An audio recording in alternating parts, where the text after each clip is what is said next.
Welcome to Grace by Rain, a podcast about the beauty in life. I'm your host, Elaine Shircliff. Hello, everyone. Welcome back. Today, we're going to continue on with the advice for aspiring journalists and content creators.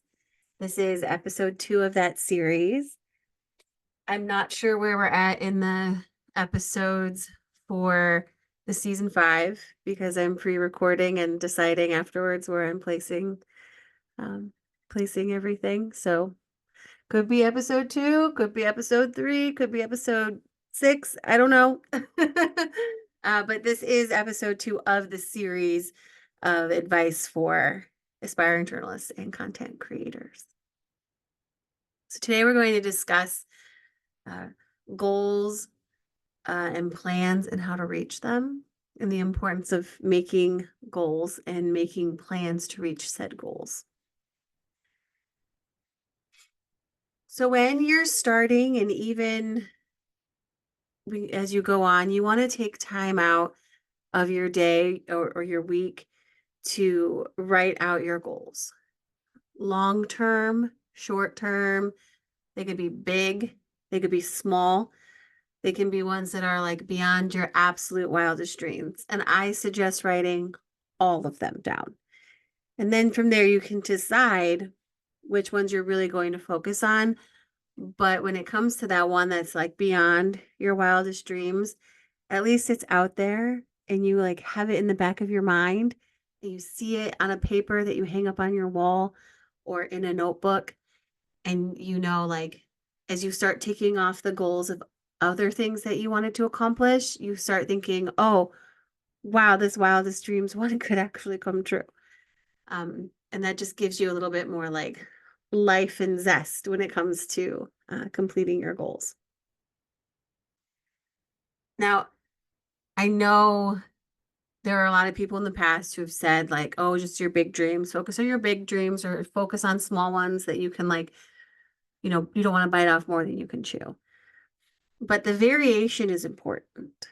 So big goals keep you from getting complacent and they tend to keep people motivated.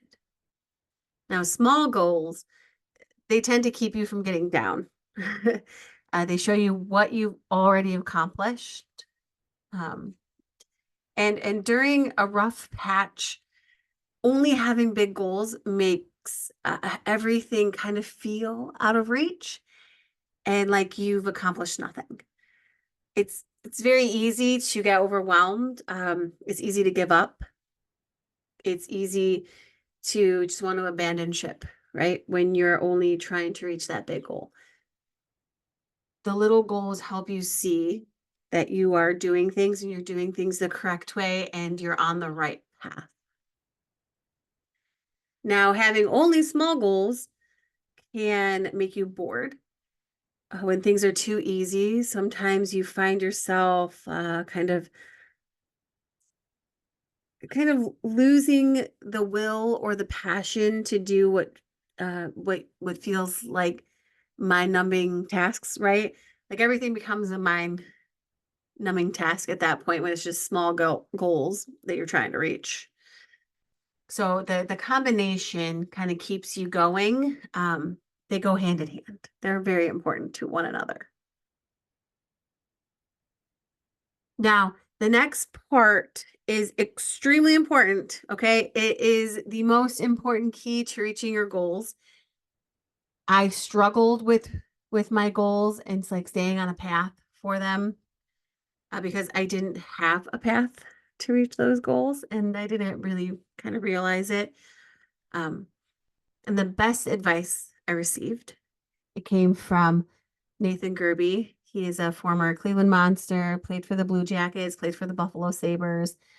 Great guy. The Gerby family is just fantastic. And he had put a post up on Instagram about goals. And so I just shot him a DM since he already knew me from all the interviews that that I had done with him post game. And I was like, hey, like I'm kind of struggling to meet my goals. Like, how do I keep from getting like down? And how do I how do I just grasp those goals? Like I have all these big goals and I don't know how to reach them. And he said, make plans to reach those goals. And I was like, oh, that makes sense. Like it was something I hadn't thought about. I hadn't thought that like you make a goal, you just get it, right? Like you just get the goal. Yeah, it just happens. But it doesn't. You have to make a plan step by step too to like, how are you going to reach that goal? What's going to happen to get you to reach that goal? And so I learned from that, from what he said. I started researching different ways to help make plans to reach your goals, and I instituted some different things. And I learned that like you need to create a roadmap to those goals, like what you need to do to make those goals come to fruition. And there's stops along the way, rest stops, places where you have to fill up gas or you need to eat, or maybe you veer off because you need to see something else. But there's a roadmap to guide you there. And you need to create that roadmap for yourself. So an example, I want to give examples. I'm always going to give you guys examples. An example would be like, I want to write a book by the end of the year. So it's how am I going to reach that goal? How am I going to finish writing that book? So obviously you need to create an outline, a synopsis of the book subject. But then you want to give yourself a goal of like a minimum amount of pages or minutes you should spend a day or week writing or researching for your topic. And then from there, you need to figure out how to make that possible. Do you need to wake up an hour early so you can write a day? Do you have to spend a day prepping meals so that on your writing days, you aren't spending extra time preparing meals, but can still eat food that nourishes your brain and your body? Do you need to cut out time in your day to make sure you're exercising, because exercising fuels your body and your mind? Those little things that you like maybe don't think about. Or like, it takes 27 days to create a habit. So for the first month, it might be hard and it might be overwhelming. And it's important to note that within your plans for your goals should be what I call mental health side quests. They are days off or hours where you are not focused on your work. It's family time, it's alone time, it's church time, it's something that you enjoy.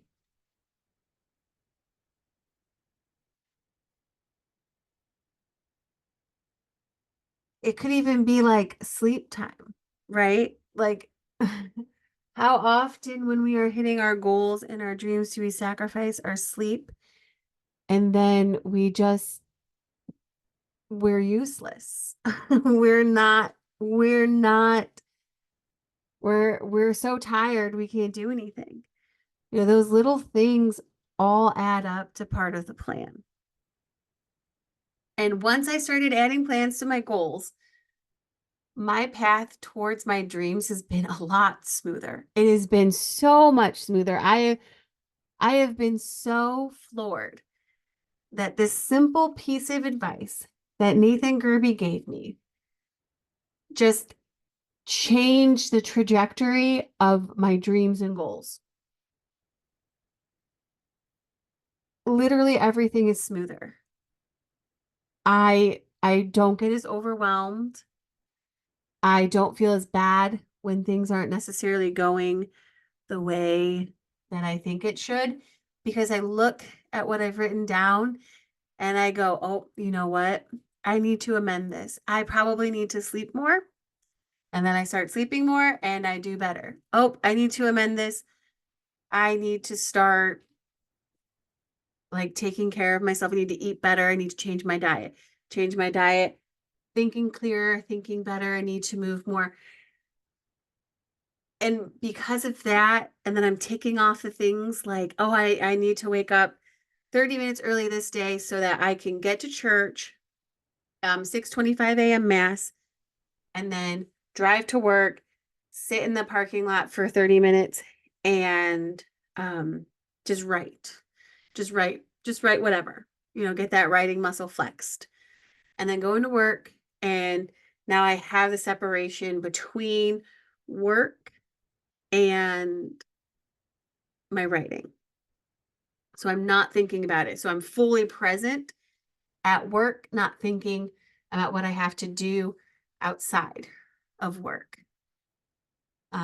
And that, just making those changes and writing it down and following this plan has been so helpful. And hopefully by the end of this year, I will finally finish that goal that I've been trying to work on for multiple years. And I think I will have the confidence as well, because I know that I've done everything right, everything the way I should have, and I followed my plan. And yes, plans change. Sometimes you have to sit down and amend it, like I said. But it works. You have to plan out how you're going to reach those goals. You have to have that roadmap. It is very important. I hope that was helpful.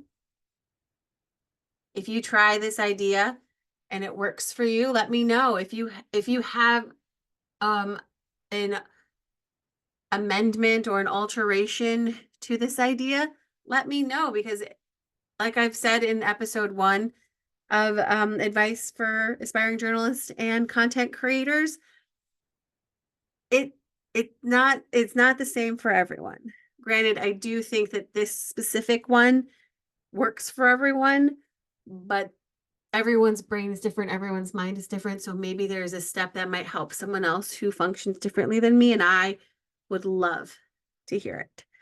So if you do, reach out to me at I'm a Rain Dancer or at Grace by Rain Pod on Twitter and let me know, and I will share that in a future episode.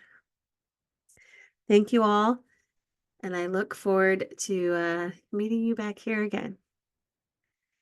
And remember to be kind and love always.